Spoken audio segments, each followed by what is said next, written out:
Hey y'all, what's going on? What's shaking? What's shaking? What's shaking, bacon? Okay, so today we're going to talk about broken heart syndrome and we're going to talk more details about it. This is the reason why you can't break no contact with toxic people. This is the reason why you cannot allow all of that psychological poison in your mind and in your mind, your body, your heart, your spirit, your soul. You cannot allow this, okay? Because if you continue to break no contact with poisonous people, or you continue a relationship with them, or you break up, go back, break up, go back. This is the equivalent of you were let out of prison, and then after a period of time, whatever the time frame is, you contacted the warden. You said, warden, yeah, I know I've been released, but I don't like being free. I prefer to be locked up in prison. So can I come back? That sounds ridiculous, right? We sound ridiculous when we keep going back to toxic people. Okay? This has got to stop because it impacts your body. It causes a litany of diseases that could take you out of here. And that toxic individual isn't going to your funeral. And if they do, they're going to rub onions across their eyes to make it look like they're crying so everybody could feel sorry for them. It would just be for supply. They don't care that you're gone. They don't give a rat's ass. All they care about is me, me, me, me, me. That's all they care about. They're toxic. They're sick. They literally have brain damage. Anyway. So researchers, let's try that word again. Researchers do not know. Don't laugh, it's not funny.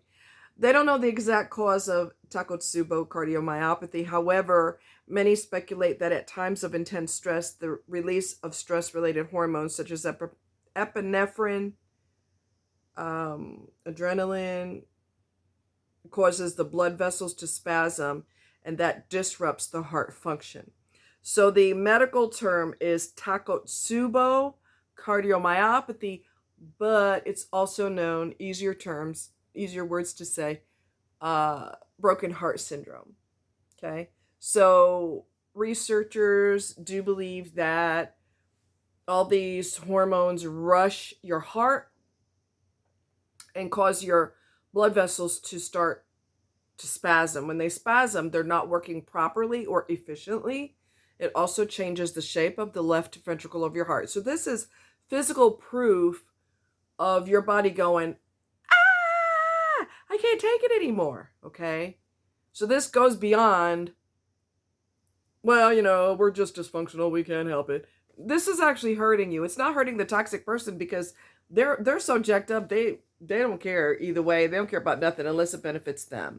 So you have to take care of you. You have to look out for you. You have to protect you, okay?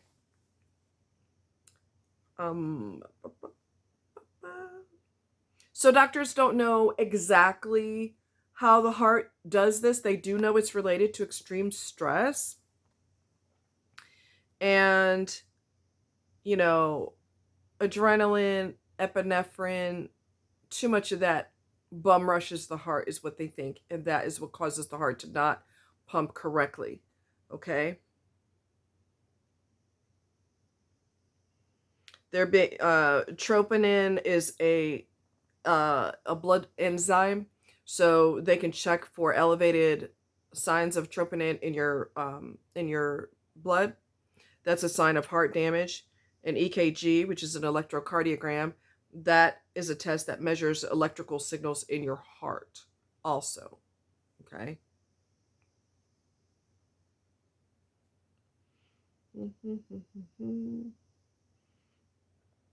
So troponin 1, troponin T, which is also TNT, are elevated in 90% of patients with Takotsubo's cardiomyopathy, although to a lesser magnitude than it is seen in ST segment elevation myocardial infarction. So it's elevated in broken heart syndrome, but it's not as elevated in which is a myocardial infarction, which is basically a heart attack.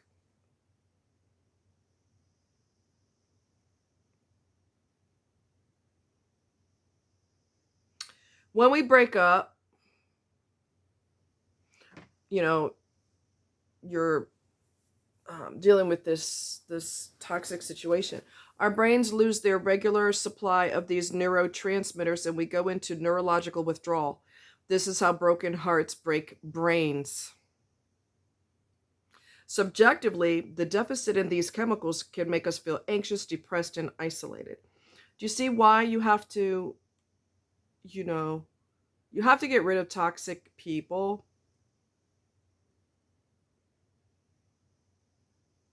You have to get rid of them. This isn't worth you dying for.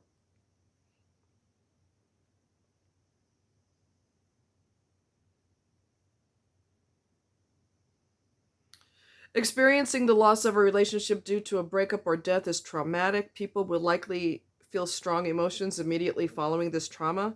According to the National Institute of Mental Health, these reactions are intense and can last for several weeks or months, and that's okay. That's okay. Everybody goes through it. Everybody with emotions goes through it. People that are walking dead people don't, because they don't feel anything unless it impacts them. But normal people, it hurts. But you got to look at the lesser of the two evils. If being with them is destructive to you on any level, that's not who you want in your life, and you have to protect your body. You have to. You have to. It's your responsibility. Okay? That's your responsibility.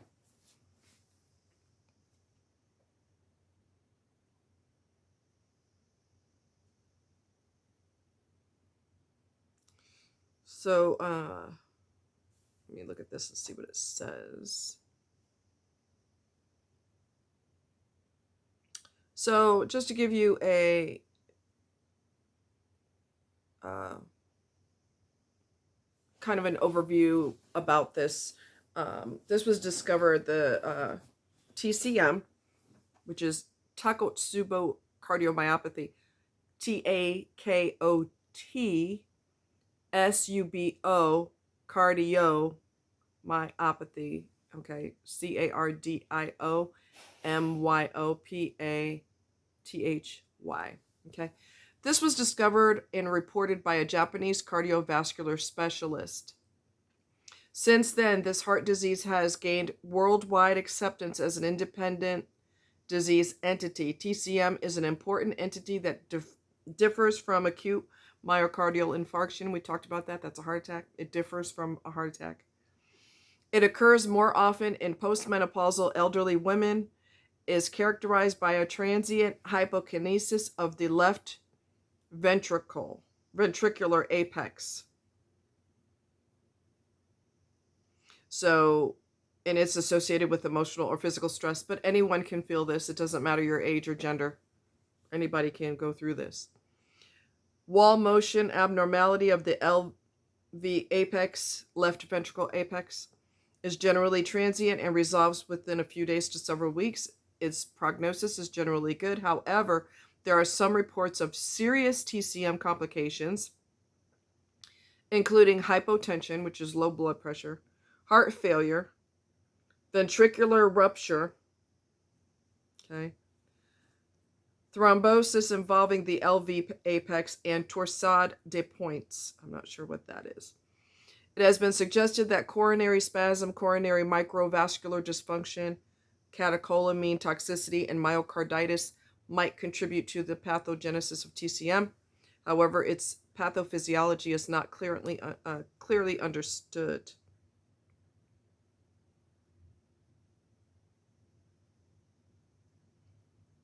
So when we're talking about transient hypokinesis, we're basically talking about the vessels in the heart are doing this and they're not able to, because they're spasming, because of the stress, your heart cannot pump blood correctly. Anything that's doing that instead of firm and doing, being still strong and pumping, anything that's quivering is not effectively working properly. Okay.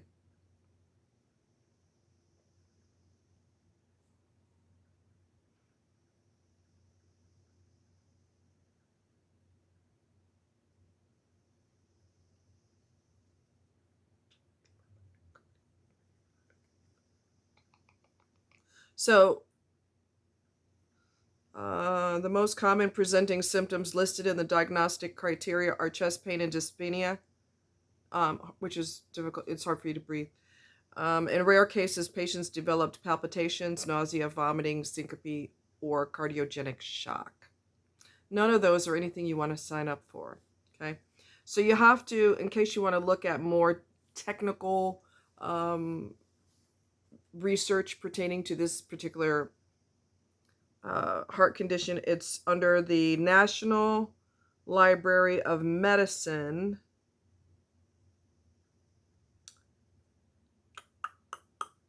And you can research more about it, especially if you're a medical professional and you wanted to know more about it.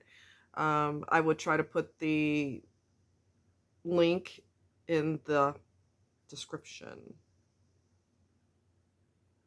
Okay. But let's just do this in case I forget, which I'm pretty sure I won't. But anyway, the link is ncbi, N as in Nancy, C as in Charles, B as in boy, I as in Ida, dot, N as in Nancy, L as in Larry, M as in Mary, dot, NIH, N as in Nancy, I as in Ida, H as in Henry, dot, GOV. So NCBI, N dot, NLM.nih.gov. And it's the National Library of Medicine, for those of you who want to know more particulars. As a library, NLM provides access to scientific literature. Inclusion is an NLM database does not imply endorsement of or agree with the contents by National Institute of Health, whatever. My mouth is not working. So, anyway, I'll put it in the description because fibro messes up your language and causes you to get dizzy, and the message is in the head, but it can't get to the mouth half the time, and it's just really annoying. Fibromyalgia is like, anyway. So this is some of the things. Hypotension, hypertension, high blood pressure, all of these things can impact you when you're with a poisonous person. So you want to get rid of them in the beginning. I can't emphasize that enough. When you see red flags in the beginning, get the hell out of there. Don't stick around and we're going to date for a few more months. And I've already seen 50 red flags, but they might not be red. Maybe they're pink. We got to start using our brains and stop using our hearts as, hi, sweetheart. You know what I mean? We got to start using our brains. And we got to start observing. You do not fall in love on a first date. And if you do, stop dating and go to therapy fast, because that's not normal. Okay? So no excuses. I fell in love. I can't help it. No, you're in lust. If you don't know this person, know this person.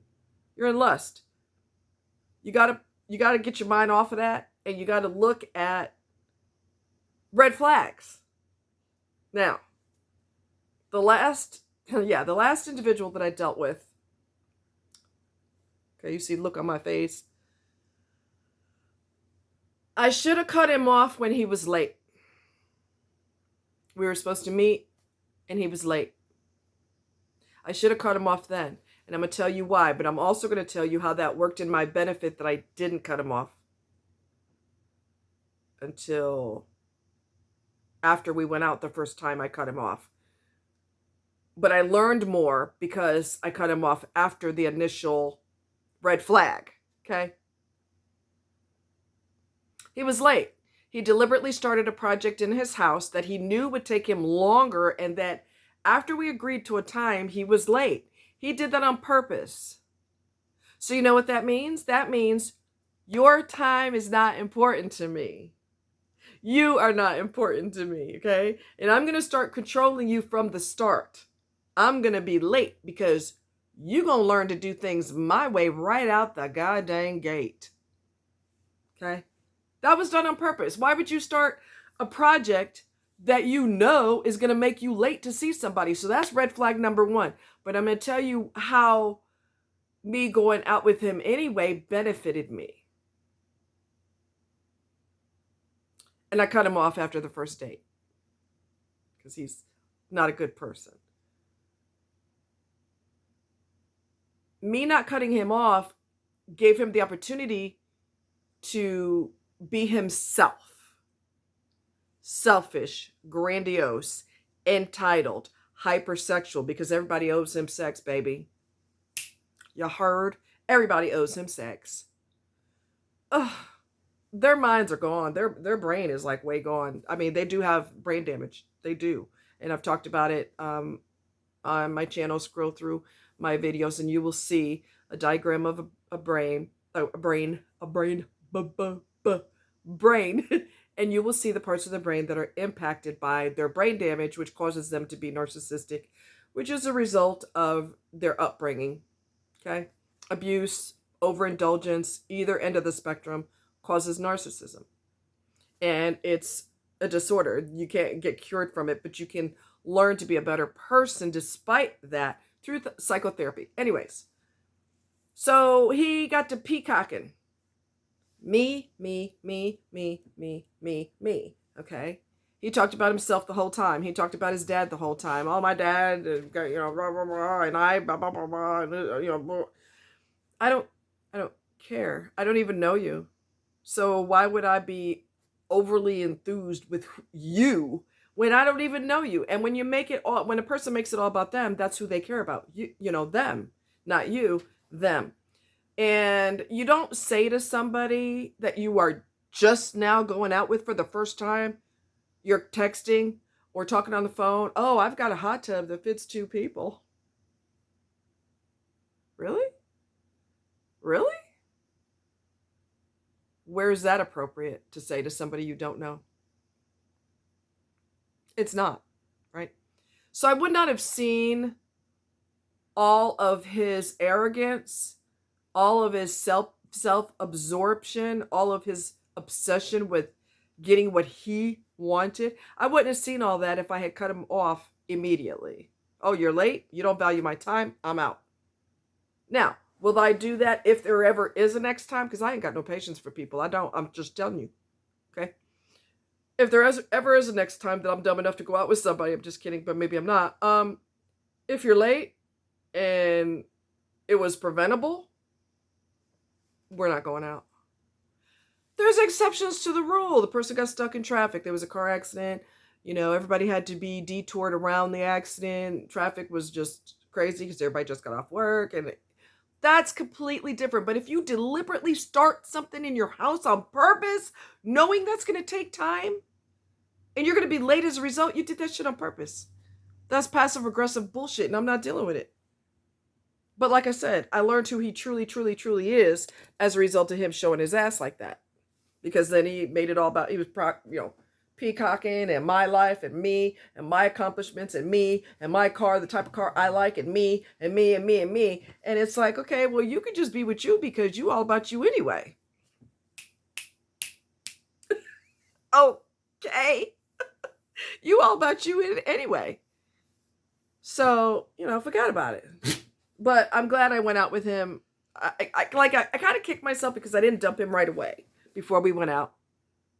But there was an advantage to that because I learned who the hell he truly is. And when other people in the group found out, because they're going to find out that you're a horse's ass. I didn't tell them, somebody else did. They were like, we didn't know he was like that. Exactly. Because they got the nice person costume on. That's why. They got the nice person costume on. So, spend a little time with them and you'll see the real them when they're not trying to act like, they finally took the mask off because they're not sitting around everybody else. So they're going to actually take their mask off. Some will keep it on because they're still trying to perpetrate that they're a nice person. But honey, he took that mask off so fast when we were by ourselves. Hi, sweetheart. Hi, babe. I love you. Mommy loves you. He took that mask off so quick. You gotta be kidding me. Quick. Wow. So anyway, get rid of these people. It's not worth it. It's not worth it. And for the love of God and everything holy, don't break no contact. Don't do that. Don't do that. You don't want to go back in prison, psychological prison. You don't want that. And you don't want to subject yourself to physical ailments, high blood pressure, heart attack, stroke, broken heart syndrome, all of the above. You don't want that over somebody who don't care if you died tomorrow? You got to be kidding me. Hell no. You got to want more for yourself. You have to. It's your responsibility to take care of yourself. That's your job. And let dumb people call you selfish. They're stupid too. They're not saying you are, and they are too. I'm just saying they're stupid. If they're running around saying, oh, well, everybody's a narcissist. Everybody has narcissistic tendencies. No, the hell they don't. No, they don't. You try to justify being an asshole. That's what that is. You try to justify being evil and selfish and grandiose and entitled and a liar and a cheater. You try to justify it by saying, well, everybody does that. No, the hell they don't. And if everybody you know does that, it's time for you to change your circle of friends. Okay? It's time for you to change your circle because you're surrounded by a bunch of snakes. You don't want that. So, I'm just saying. All right, you guys take care. Are you going to come up here and say hi? Hold on. Try to entice him to come up here. Come here, boy. Come here. Come here. Come here. You know you want this. Come over to your mother. Come. Come here. Come here. Ow, your claws. And I cut them, and that dug me right in my... Come here. Come here. You gonna say hi, you people? Say hi. Come here. Say hi. Yes, peanut butter. I like peanut butter. You big horsey. You're gonna get some new medicine next week. Aren't you excited? Oh, you're just so thrilled. You don't know what to do with yourself. Come here. Hey. Your mom loves you. Okay? Mommy loves you very much. Even when you drive me crazy. Anyway, you guys take care. Much love. And get rid of toxic people. You don't fall in love on a first date. Don't tell me you're in love after you went out one time. You might be in lust, but you're not in love. Use your brain, not your heart. Because your heart will get your ass in a lot of trouble. I've been there, done that, got the t-shirt. And I'm not doing it no more. Look, life is too damn short. Too short to be miserable and to deal with psychotic leeches. Okay, and that's what narcs are. They're leeches. Nope. Y'all take care. Much love.